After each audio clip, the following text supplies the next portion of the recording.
qu'il y a un décalage entre ce que vivent les Français ou à quoi ils aspirent et souvent des femmes et des hommes politiques, des partis politiques qui, eux, restent uniquement dans des volontés de garder des pouvoirs.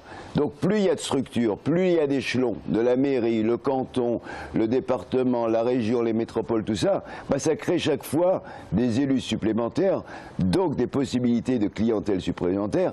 Et donc évidemment c'est ça qui fait plaisir à un certain nombre de partis politiques. Ça je dirais que c'est de la politique vieille façon.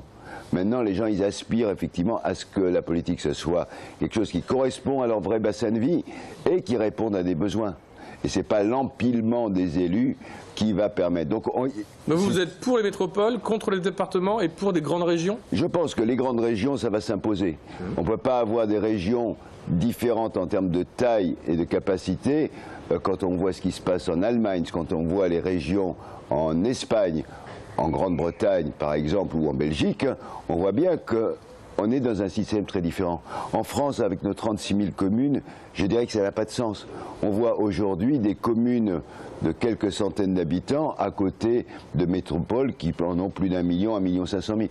Donc, à un moment, il faut réharmoniser. Il faut qu'on ait des territoires cohérents. Il faut que, quand on est capable de prendre une décision sur des routes, sur des aménagements, par exemple, je pense à faire une cité sportive, un collège ou n'importe, ben, il faut que ça soit au niveau cohérent entre le bassin de vie, les services et les habitants. Et la démocratie, elle doit se faire à ce niveau-là. Si on n'est pas capable de gérer la démocratie à ce niveau-là, eh bien, effectivement, on a un décalage.